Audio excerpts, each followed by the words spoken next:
Connections. I'm your host, Annie, and I'm joined here today with Kenny. He is an electrical expert.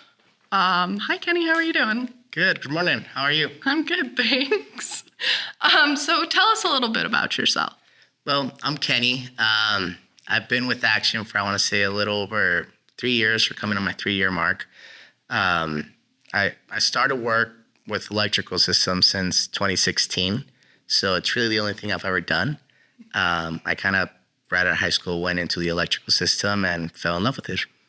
Really? Mm-hmm. So just straight out of high school, you were like, electrical work? Yeah. So essentially, I have an uncle that was a drywaller that started his own little company. And he would always make fun of electricians saying like, oh, they get paid the most and do the less work, which is a complete lie. But, you know, I was 15, so I believed everything. So I hopped into it.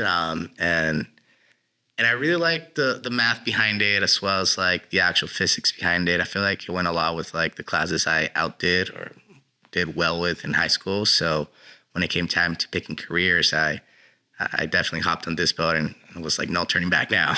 Well, there you go. It sounds like you kind of did it almost to like get an easy way out and found just like a great career that was a lot harder than you originally thought. Definitely. Big time. That's awesome. What does an average work day look like for you? An average work day it's awesome. So I usually wake up at 6 a.m. I have 2 kids, so, you know, I'll get them going, make sure that they're good for the day. I'll start getting in my uniform, drive over to Action. We meet usually at 7:30 for a meeting. And it's really just going over like basic things where we need to improve on or things that we're overseeing. And after that, we'll go into the office, take a look at where Dave's looking at. And then from there, about 8 a.m., we start rolling and go to customers. So I usually average about, 3 to 4 customers a day. Each call takes me about an hour and a half. So it's really just a drive time in between. That's great. Yeah. No, it sounds like you really get ready for the day and then just do a straight shot with it. What issues would you say you see the most on a day-to-day basis? Really, I want to say DIYers that got a little carried away, right? If not, I also deal a lot with older homes upgrading appliances like newer furnaces, newer ACs, or going from a SWAN to an AC. So I'm often looking at upgrades required, like electrical upgrade requirements to run the difference between a 120 to a 240. So it's really just like servicing or helping other trades get electrical because every other trade uses electricity. That makes a lot of sense. So would you say you see a lot more like HVAC systems needing upgrades because you get recalled out to customers? Yes. At the same time, though, believe it or not, we've had a couple of huge electrical issues that we found through plumbing as well. When your house is grounded through your plumbing pipes and then you eliminate your copper pipes into a PEX pipe, which is plastic doesn't conduct electricity. So it kind of cuts the actual grounding going through the house, right? So we need to change from grounding methods. So it's not just HVAC that I look at. I also look at like plumbing diagnosis. But for the most part, especially during summer, yes, it's going to be ACs and furnaces getting switched out, or people finally getting that upgrade that they always dreamed of or saved for so long. And yeah, just helping them out. That's awesome. So you said they ground electrical through plumbing. Is that something that used to happen? Explain that a little bit. Yeah. So back in the day, before we added ground rods into an actual meter, we used to ground the actual electrical system through the copper plumbing. I believe as time went by, they realized that copper pipes weren't the best for long term. So, you know, homeowners that found their forever home would often find themselves fixing pipes over and over and over and switch it over to plastic, which is PEX. At that point, if your house was built, you know, like let's say before the 60s or in the 70s, if it's an older home, it's definitely a bonded house. So it's bonded through the plumbing itself. Getting rid of what allows the ground to ground out would essentially cause some issues in the electrical. Yeah, obviously. You want your electrical grounded, right? What would you say people misunderstand about your service the most or about electrical work the most? that it's dangerous. I feel like it definitely has its like learning curves, right? But if you do electrical properly and you properly don't overload panels or just double tap into everything, electrical shouldn't be a fire hazard or something that people are scared to look at. You get me? Turning off a breaker isn't something hard to do, but when you have multiple, circuits attached to one breaker, finding out what breaker it is a lot more frustrating than people think. So I definitely think that it's a learning curve, but I don't think it's crazy dangerous. Okay. Yeah. Have you heard any myths about your field that you would say are completely untrue? The electricians are lazy, right? Right, like your uncle said. Right. So I remember that everybody, picking a trade as a kid or going to trade school, it was really like getting into what each field did in individual days. So when I looked into electrical, I saw that we pulled wire, we did panel makeups, we did outlets, and it all seems nice and pretty straightforward. But then when I got into the actual residential, it was nonstop, 2-3 houses, getting all the rewires done, all the rough-ins, all the, like the last actual outlets or the last covers in to the last very moment. It's definitely a lot of, I want to say tedious work, you get me? But it's not easy work by any means possible. Yeah, absolutely. Well, that's really good to know. What would you say is the best piece of advice you have for homeowners? I want to say the best piece of advice I have for homeowners would be to make sure that before you start upgrading like your fridges or your microwaves, everybody loves that fridge with the cool tablet, or making sure that, you have the Nest or the Ring doorbell or whatever it is, those high efficiency furnaces. Make sure that what's feeding your furnace, what's feeding the upgrade that you want to do is being fed properly. So always look at your panel, look at, like the actual power traveling through your circuits before you just start adding random things or going random upgrades. Especially with older homes, I'll walk into situations where I have a younger couple that bought a kind of like a flip home, you get me, where it's very old, but the previous homeowners did everything to make it look nice from the inside, a little bit on the outside. But in reality is that it's just the bare minimum, right? So when they start, a year into having their brand new fridge working, and then it pops the circuit, and then that circuit is feeding, let's say, the whole basement or whatever it is. I definitely say before you get super creative and spontaneous with the appliances, make sure you have the proper electricity for it. Yeah, absolutely.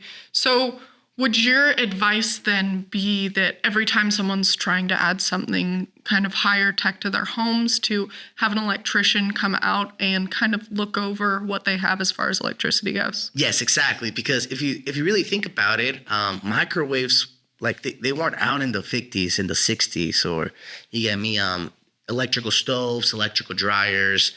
A lot of houses still have swamp coolers, which is just a basic 120. So definitely, before you start like doing these massive upgrades or doing these massive investments, make sure that your house is capable of actually feeding that circuit. Yeah, that makes sense. You wouldn't want to make one investment and have to make another large investment. It's that second investment that's kind of like, oh, I wasn't planning that. Like Exactly. Well, and that does explain how like homeowners can stay away from disasters, right? What are some issues that can occur if a person doesn't check on those things? If they plug something in that's too high powered for the electrical system they have, are there dangers? Yeah, when you're putting it in that way, it definitely is dangerous, because if a wire were to overload, like the only way you start a physical house fire is like when the copper inside the physical wire gets hot enough where it melts the plastic insulation. Once that copper is inside your walls, touching your drywall or like drywall dust or insulation, it could essentially make a spark. Yeah, that makes a lot of sense. And it sounds like that's a way to really avoid disasters. What disasters can occur if you don't get your electrical checked and you do buy a new appliance that's too high tech? Your appliance could get fried, right? Besides that, like your appliance typically come with like a small fuse where it could be like a 3 amp all the way to like a 5 amp, something like that. when the circuit feeding that appliance could be anywhere between a 15 amp all the way to a 50 amp, right? So there's definitely a lot more power going into the appliance, and then the appliance separates it as it's built to. So yeah, I mean, like not checking the electrical or the disasters that could potentially happen in long term would be like melting outlets, you get me, burned circuits. I've had situations where instead of being able to just cut off a wire and kind of restore it at that point, I physically have to reconnect it back to the panel because the damage is so severe. In extreme case scenarios, of course, there are fires, but that takes a lot of like neglecting the actual issue. You get me? It's not something that happens from day to night, but it is something that the electrical world is known to cause. Yeah. Would you say there are warning signs to electrical fires? Big time. I don't know what it is, but a lot of times when I'm walking into a house where there are electrical hazards, customers will often tell me that they find electrical smells, and electrical is not like they're not great cooks.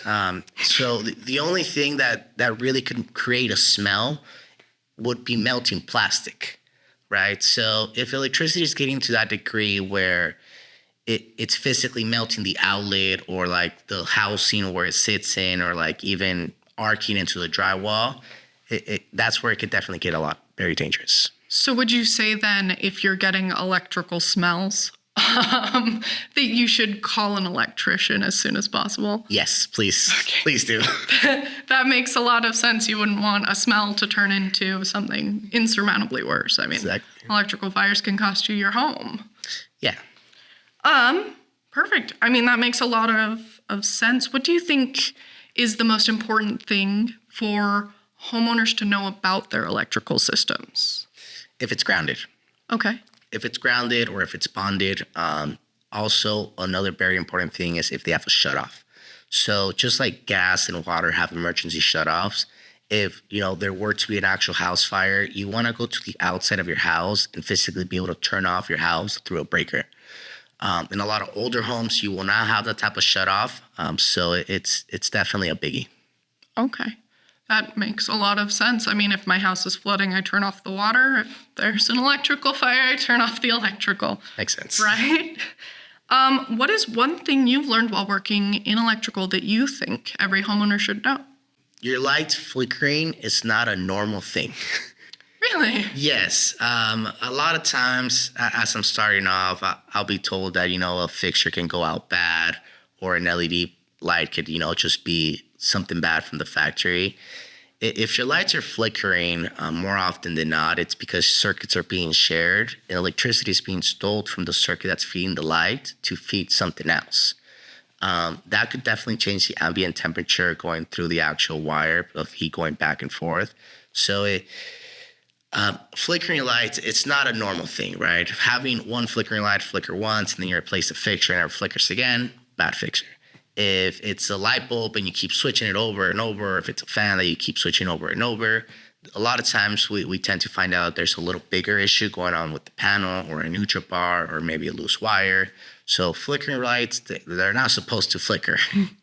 Yeah, that makes a lot of sense. However, with flickering lights, it's obviously not all flickering lights. Like you said, there's light bulb changes that do need to happen. Like, yes, exactly. I feel like my light bulbs, there's 2 in every bulb, and I have like 5 in my basement, and one bulb goes out, and then the next one goes out, and then the next one.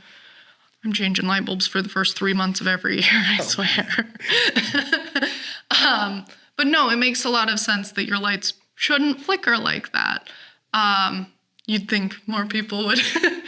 Because it really doesn't feel like it's a big issue. I mean, like, you look at the light and be like, oh, that's flickering, it's just annoying. Yeah. Reality is like it could be so much more. And what we want to do is we want to make sure we are able to address it before it gets to that degree. Yeah, that makes sense. Not make it even worse by just letting it go. Exactly. Yeah. Okay, would you say there is electrical maintenance that needs to be done on a regular basis? No. So the only thing would really be like GFCIs. You want to like replace those like maybe every 10 years. Besides that, electrical is kind of like a set and forget a situation, right? It either works or it doesn't. Unfortunately, though, electrical does have like a snowball effect. So one issue can turn into 2 and 3 and 4 and so on and so forth, essentially. So do you see that a lot where you start with a minor issue like flickering lights and it turns out it's also this and this and this? Yes, very often. So a lot of times when people get in like an actual professional into their house, the breaker has tripped 5-10 times and they've reset it 5-10 times for the last 2 weeks. Breakers are not built to trip that many times and to be reset that many times. The brake, when a breaker trips, it's kind of like pulling the e-brake on your car, right? So it's there for safety issues, but it's not there for a regular basis. So when they neglect the actual service like that, typically that's when they get super frustrated. You're like, I'm sick of this. I've invested time, money, time off work, whatever it is. I'm gonna call a professional. Then I'll get out there and I'll take a look at the system. I'll figure out what's going on.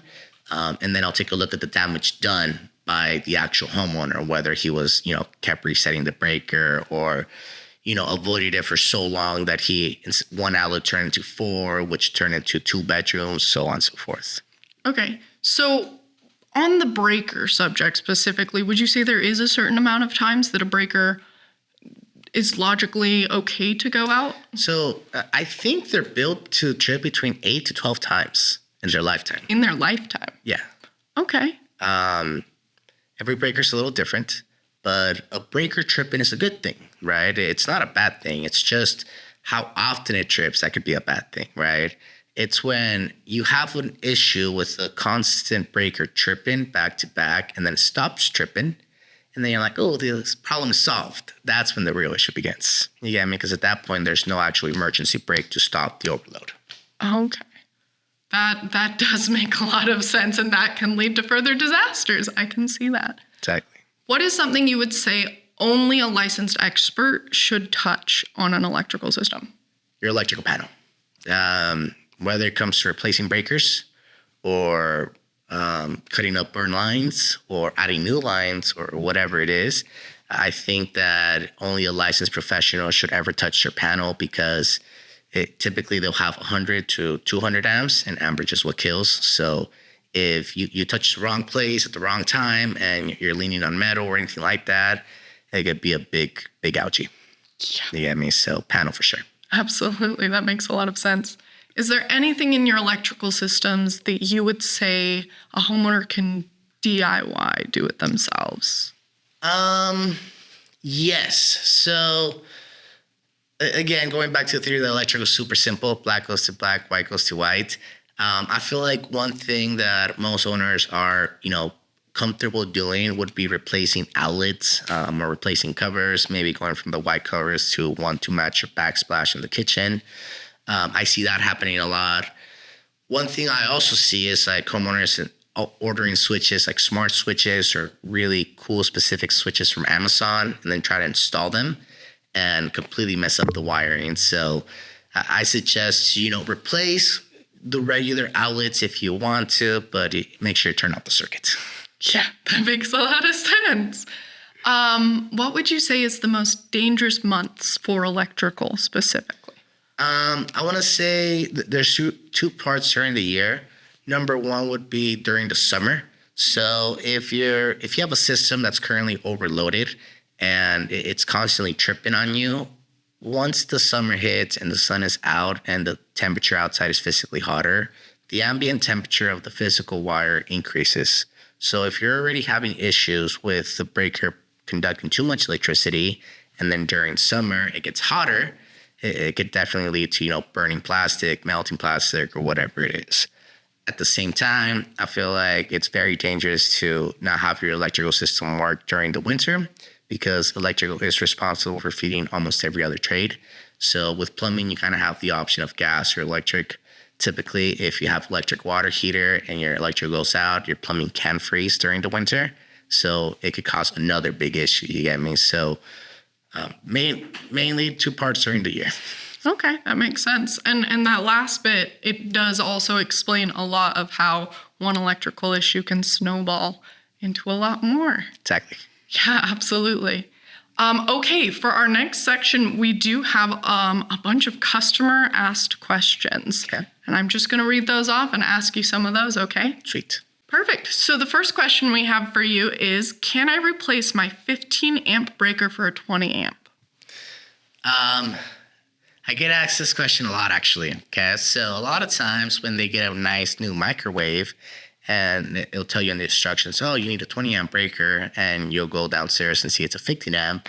A lot of homeowners think it's a good idea to just switch it because it's 5 amps. What's the difference? The difference is that the wire, the gauge of the wire that's actually feeding the electricity to the microwave or to set circuit, it's measured for that amperage. So even if it's a small amperage difference from a 15 to a 20, from a 20 to a 25, there is a difference in the actual size of the wire, the gauge of the physical wire. So allowing a switch like that because you want to avoid pulling a new wire could definitely overheat the copper inside the wire, which could lead to huge problems. Like melting the plastic that surrounds it and causing a house fire in the worst case. Yes, exactly. Absolutely. That makes a lot of sense. So with replacing like a 15 to a 20, you want to get the full thing rewired because at that point you're making a thicker wire, more copper for it. Is that correct? Exactly. So you just want to have a thicker gauge for more amperage. The bigger the breaker, the thicker the wire. Okay.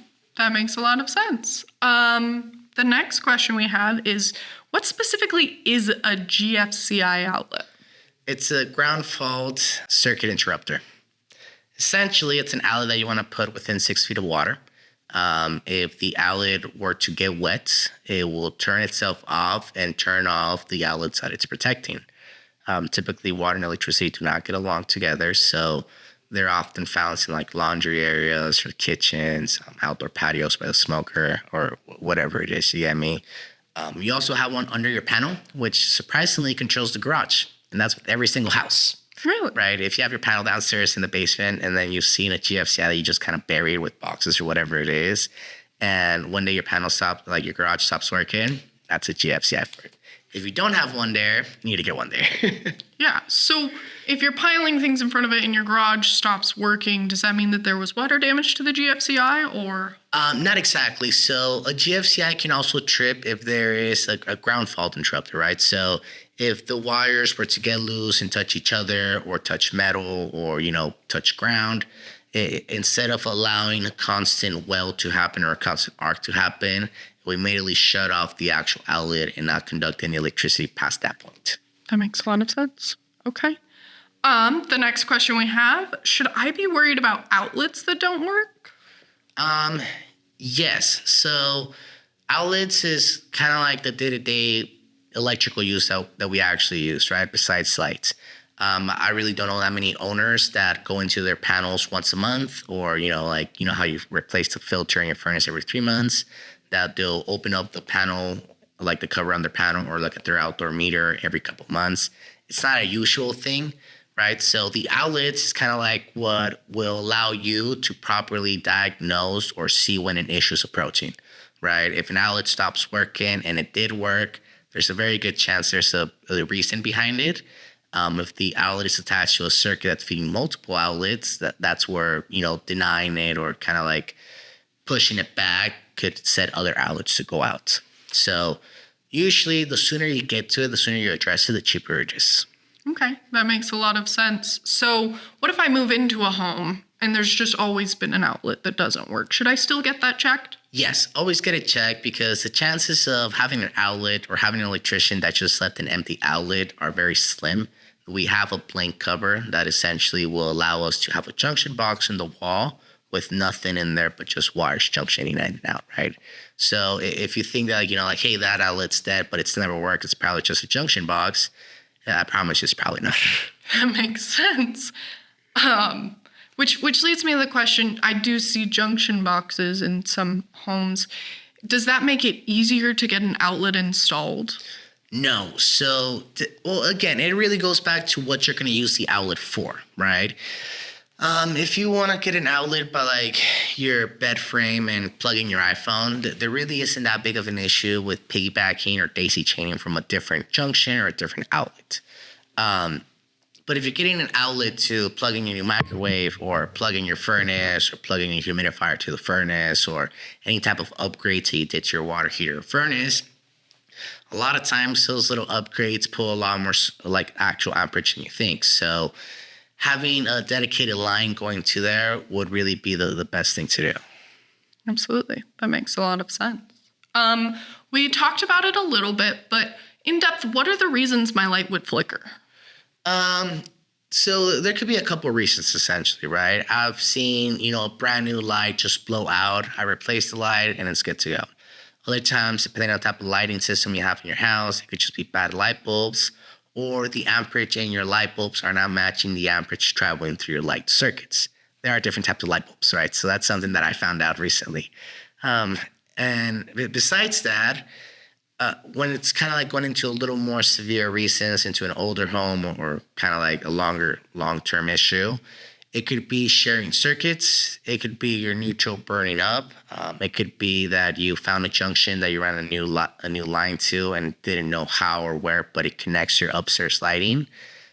So you get me. If the lights are flickering, there could really be a bunch of reasons, but none of them are good, right? So the first thing, if I see my light flickering, obviously the first thing I do is change the light bulb. So it's only after doing that I should really check into the other issues. Exactly. Would hate to call an electrician out just to change a light bulb, right? You would be surprised. I mean, like, there's a lot of people that'll call me out and have like a 20-foot ceiling.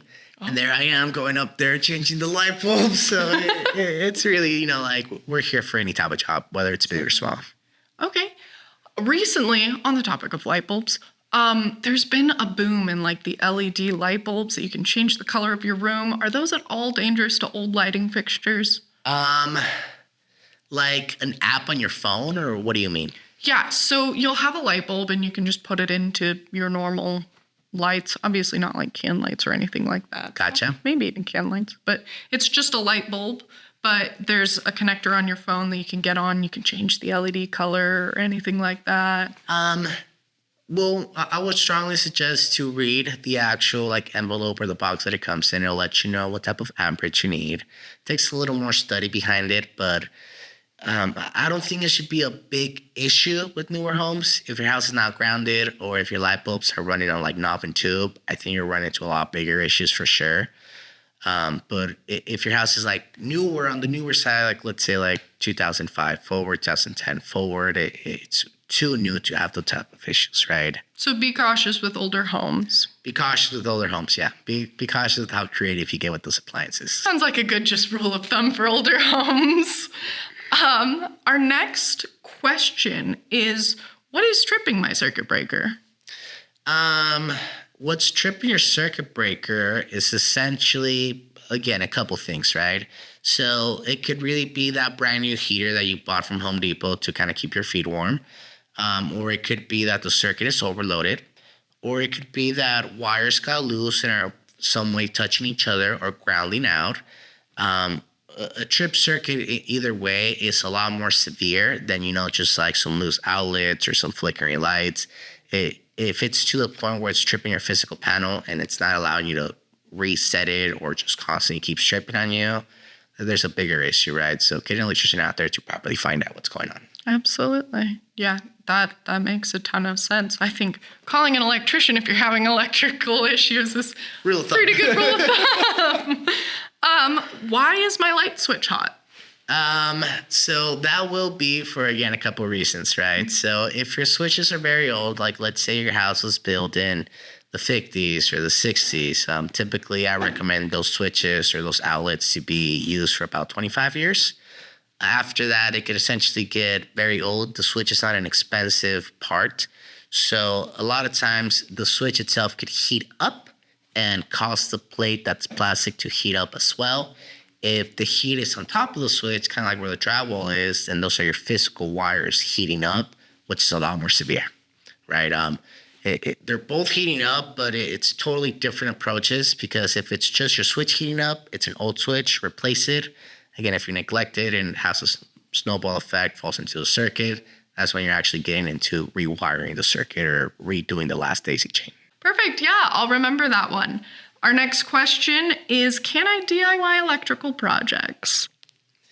Yes, you really can. I mean, like electricity is not it's really not rocket science, right? It's really where you try to cut yourself on parts and materials, not having the panel upgrade or the sub panel and double tapping circuits, or just instead of running a whole dedicated line, just adding from the nearest power source.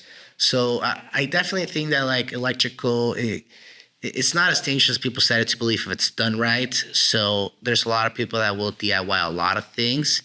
When it comes to like, main power sources, panels, meters, like actual SCR, service entry wire, I definitely recommend to not DIY it, because if something does go wrong, a flood from a plumbing disaster, it could be very, very attacking. It could be very, like demanding, and it could destroy a lot of things, as well as like your furnace or your AC going out in the middle of summer or middle of winter.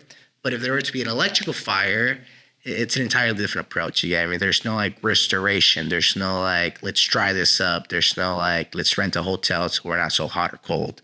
So it's definitely a lot more dangerous when you're dealing with the bigger things. Yeah. I mean, if you think about it, an electrical fire happens, you're losing your home, your livelihood. Of course, there's not a quick fix to that. So exactly.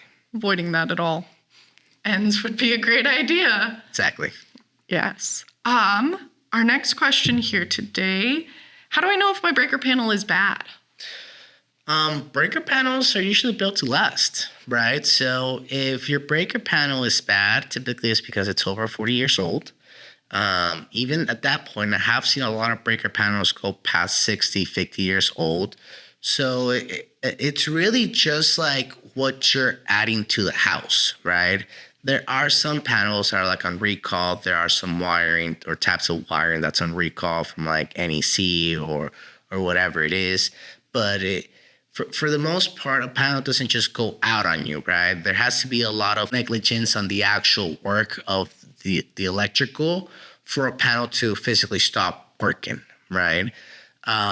So for the most part, I would recommend for you to check your panel every couple years or every decade or something like that. Again, we're not out here just looking for issues, but the real issue is when you just start adding random things to your panel, right? Typically, a panel won't just go out on you out of the blue, but if your panel were to get wet or anything like that, then yeah, that's when you know your panel goes out bad. That makes sense. So you gave me a couple estimates, some 40, some 60. How long does a panel usually last? It depends on the manufacturer, but typically I want to see about 30 to 45 years. That's pretty significant. It's kind of like a roof. Set it and forget it, right? It's good that you can kind of get something that big fixed and then just not think about it for a while, as long as you're not making crazy new purchases. Yeah. Our next question from our homeowners out there is, should I have my house rewired? It depends, right? Why do you want to have your house rewired? I feel like when people ask, should I have my house rewired? It's typically from a fear standpoint, like, hey, my house is old. Should it just be rewired?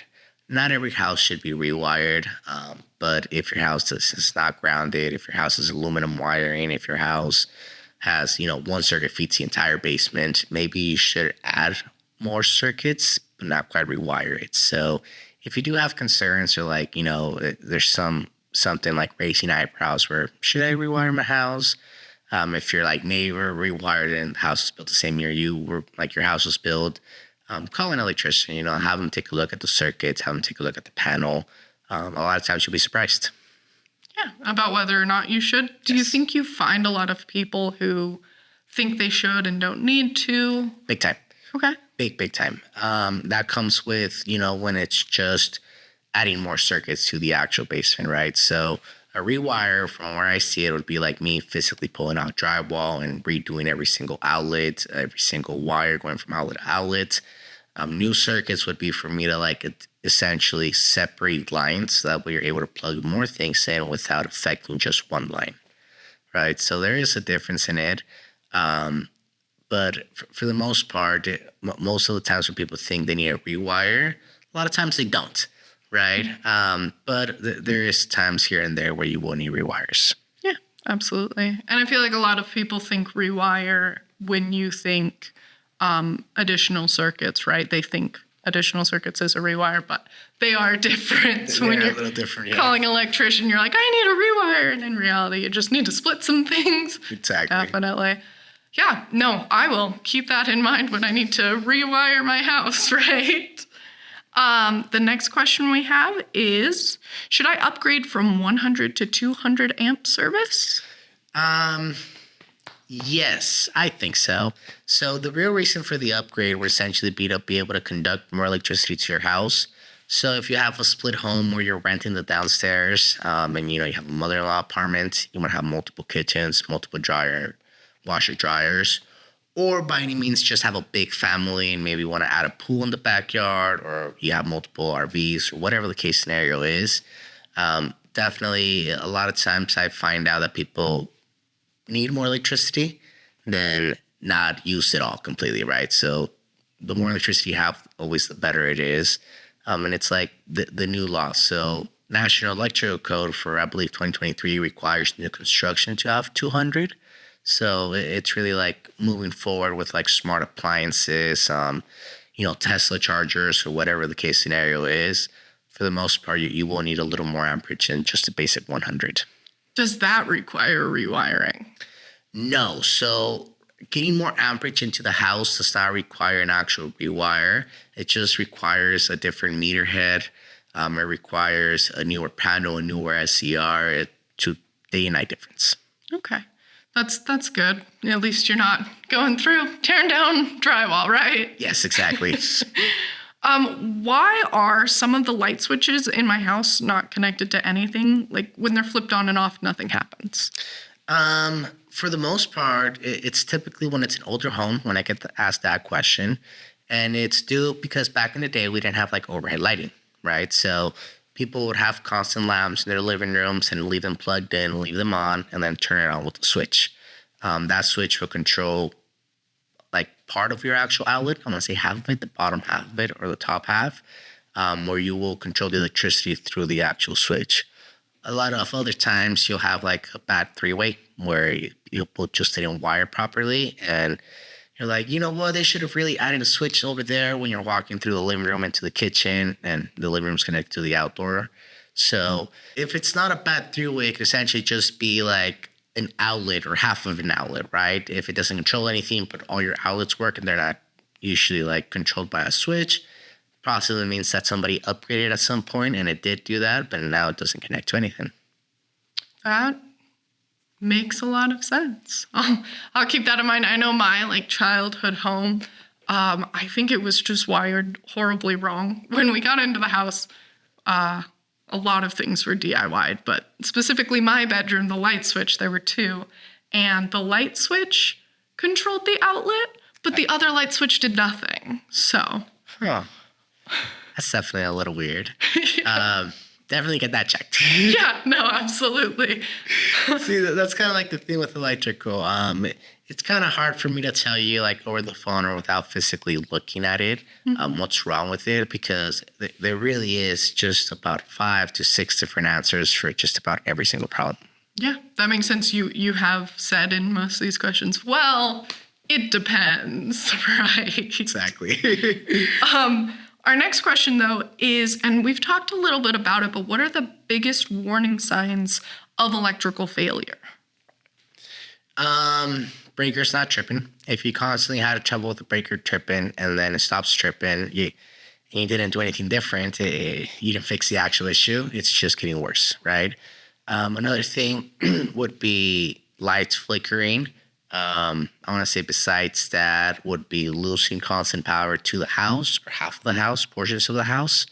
So when you're running into those type of things where, where you're supposed to have electricity, where you expect to have electricity and you don't, but sometimes you do, those could be big, extreme warning signs of like, hey, there's something going on here. How do I know if it's like something to do with my power lines, like Rocky Mountain Power, versus something to do with my home? The really only real reason to find out is by reading the actual amperage coming into your faces, right? At that point, you physically have to open the meter, read out the bus bars. So I would strongly suggest you call an actual electrician, a professional electrician at that point, to actually amp out your house and see what's going on. again, if your power just turns on and on like every once a week or once a month for a couple hours, there's a very good chance that is Rocky Mountain. But at the same time, I need to physically read it, right? So one thing about Rocky Mountain is that they are electricians, but they're linemen. So it's day and night difference from inside electrical work and outdoor electrical work. That makes You get me? a lot of sense. Yeah. So I should call an electrician first. Yes. I would see the issue that many homeowners having with that is how much does it cost to have an electrician come out and look at those things?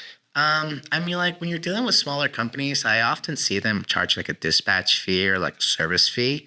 Overall, and actually, I don't think we actually charge an estimate fee, and we give all free estimates and calls to all our members as well.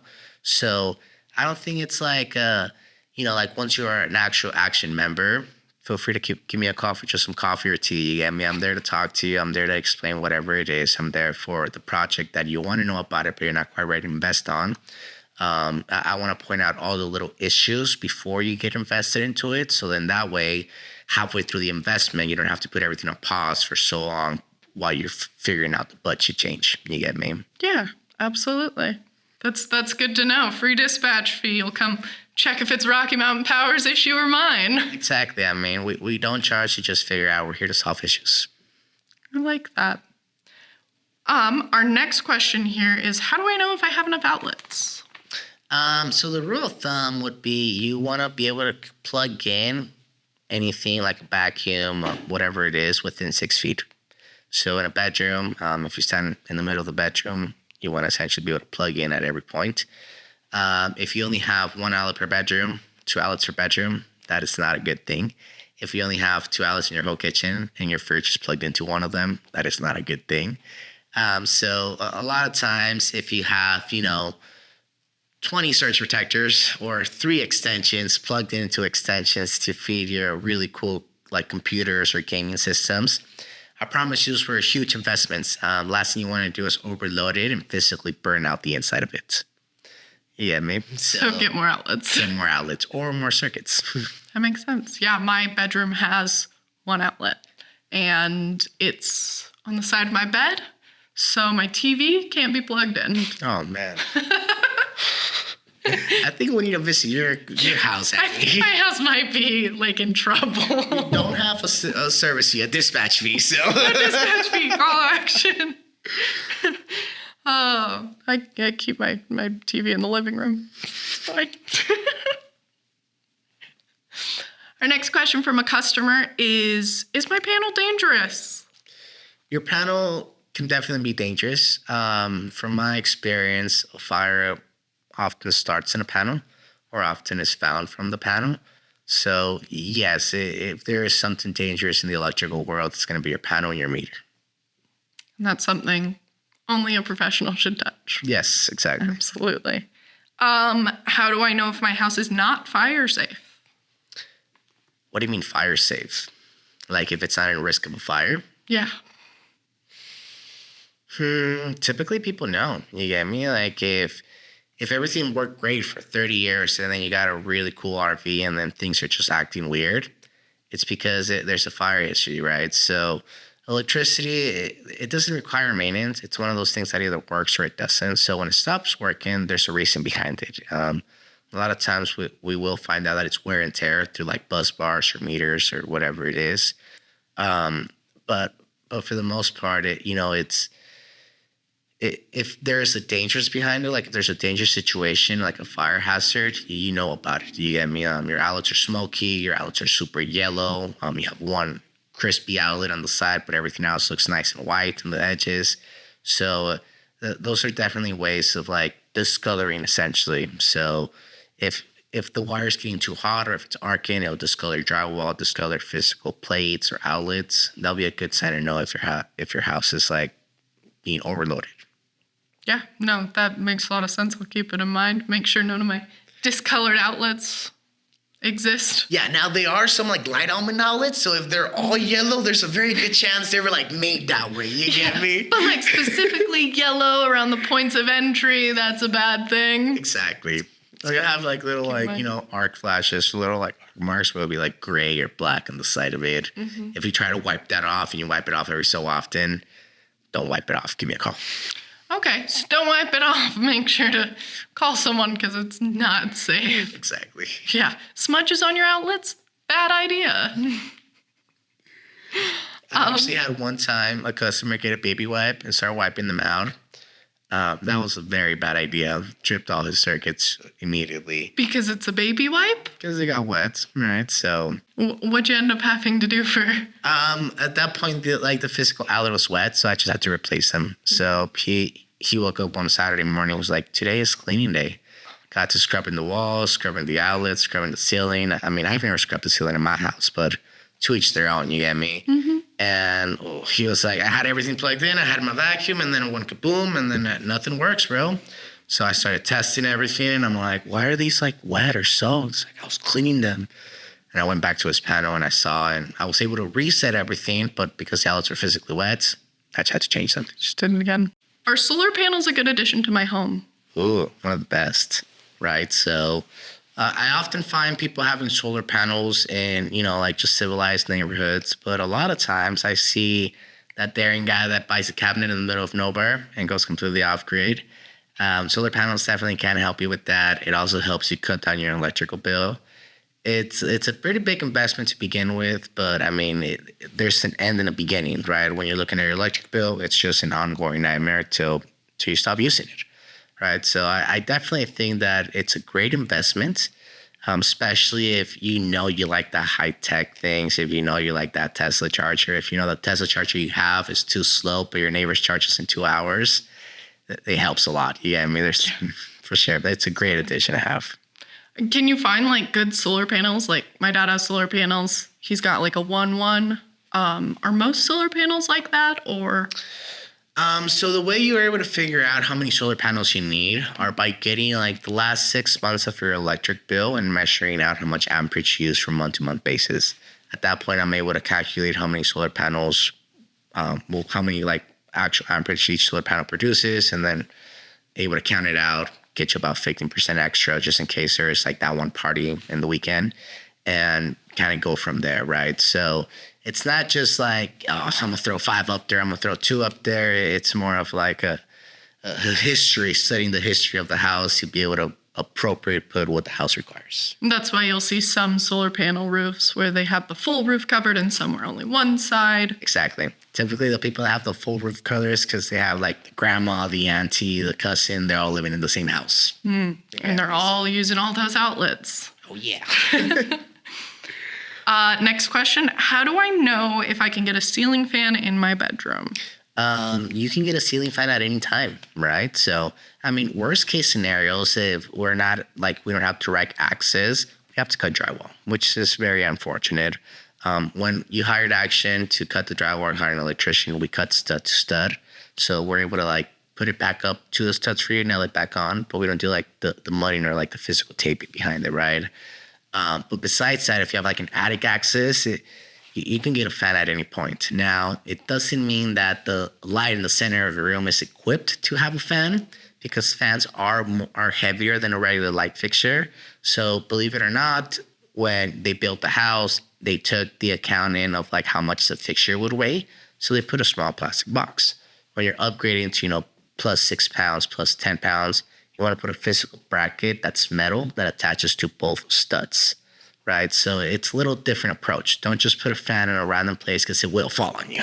Yeah, don't just throw it up there like it's a bad wake-up call. And if your fan is like, waving up and down, there are balances for like weights on the fan so that way it looks nice and sweet, like set. So if you have that one fan that's just like shaking or making that weird like buzzing sound or, squeaking sound, there's ways to figure that out. Are those like innately bad things? Like say I move into a house that has a fan, I didn't install the fan, but the fan shakes. I want to say it's definitely bad because it should not shake. So if it does shake, I feel like it could definitely wear out the screws attached to like the physical stud, which could lead to falling you, right? So when it's something that heavy, it could definitely hurt. So big time. Get it looked at. What do I need to update in my electrical systems to get an RV or a hot tub? Okay, so that's a really good question. Typically, you want to make sure you have enough amperage in the actual meter. You also want to make sure you're not double tapping into an additional circuit or an existing circuit already, right? For a hot tub, it varies. I've seen hot tubs from 40 amps all the way to 60 amps. Typically, on average, they're about 50 amps, and it comes in a GFCI breaker, right? When you go into the bigger pools, then it's like the full 90 amps, 100 amps. It can really go depending on what you want to get out of the pool itself. When it comes to the RVs, it's a little more straightforward. It's either a 30 amp or a 50 amp. But do your research on your RV. Only because your RV has a 240 plug-in does not mean it's built to take a 240 leg. So there has been times where customers have told me like, hey, I want a 240 30 amp outlet in here to be able to plug in my RV. And I'm looking at the RV, I'm looking at the manual, I'm seeing that it's a 120 circuit. So instead of just plugging it in, we just save that guy an inverter for his RV and better educate him on what he actually needs for the RV, right? So it really depends on what type of model you have of RV or hot tub, but they're totally different things. Yeah. Right. Come have someone look at it. Have someone look at it. Don't just try to just add it into there, especially when it's a 240 circuit. When it's a 120, it's a lot easier to move around. You have a lot more leg room. But when it's a 240, you're a little more limited on how many you can actually have in the house. Okay. Yeah, that makes a lot of sense. I don't plan on getting an RV anytime soon, but... I got you. Well, one thing that I kind of learned from personal experience was that the RV and the hot tub are different amount of circuits. So I'll often get a customer that'll call me and tell me like, hey man, so I had a hot tub last year. My wife told me to get rid of it, so I invested in an RV for us to go camping. I want to use that circuit to feed the RV. That is totally fine. We can, because the hot tub is a lot thicker and a lot bigger amperage than the RV. It's okay to oversize the wire with the smaller breaker. The issue runs when you have an RV that you turned in and then you got a hot tub and you want to use that same connection. It's an entirely different amperage. It's a 30 versus a 50 amps, right? So using less electricity on a bigger wire is okay. Using more electricity on a smaller wire is a huge issue. Yeah. Right. So. And I can see, how that works. It's like water will flow the same in a little amount through a big tube versus not the same in a big amount through a little tube, right? Exactly. That makes a lot of sense. Our next question is, how do I know if my house can have smart features? Any house can have smart features. You just got to make sure you have the qualifications for it. Typically, if it's smart switches, smart outlets, you want to make sure your house is grounded. You want to make sure that the amperage of the circuit is the same amperage as the outlet or switch you're physically replacing. Aside from that, when you're looking into a little higher tech like smart panels, when you're able to control the physical amperage, control your electric bill a lot more, be able to reduce that electric bill to a lot smaller. It really depends on the smart features you want, right? So if your house is older, there's a very good chance that it does not have a ground, that it's bonded. If you don't have a ground on smart switches, a lot of people will tell you oh yeah, it's just a switch, don't leave it. You need it, right? It's there for a reason. So any house can have it. It doesn't need to be built in a specific way, but some houses need a couple more upgrades than others do.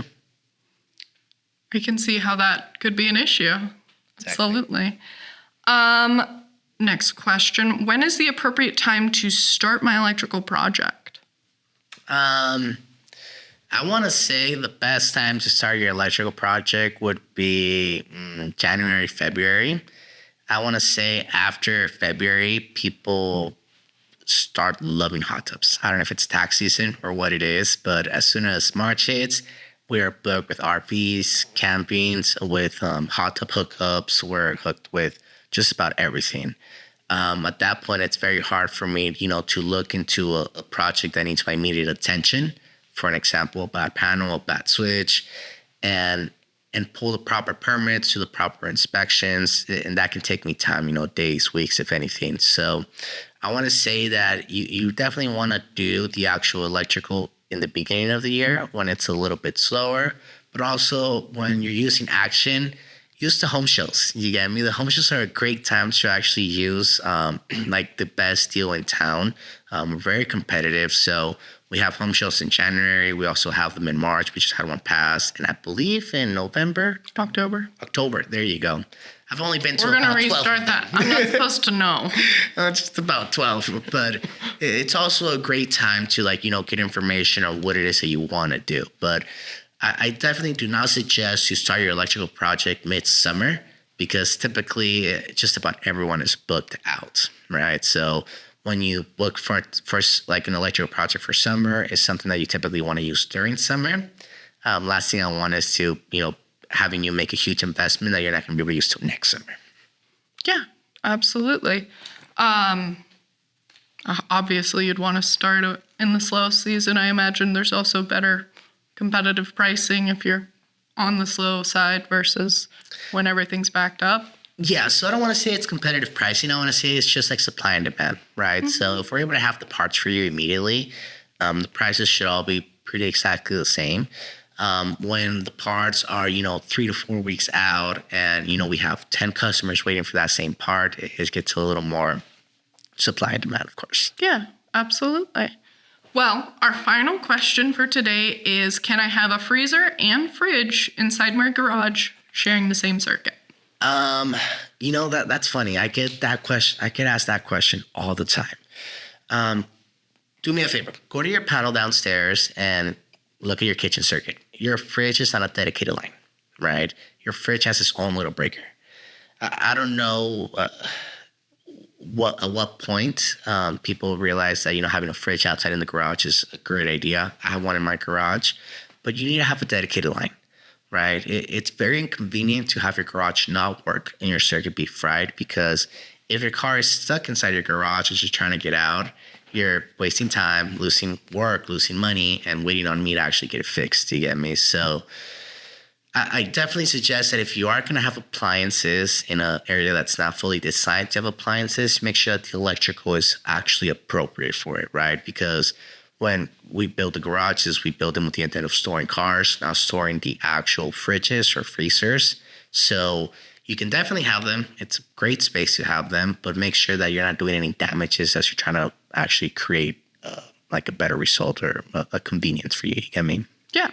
Well, thank you, Kenny, so much. That is the end of our episode. Make sure to leave a comment if you have any questions for HVAC, plumbing, or electrical, and I'll have a specialized technician out to answer your personal questions.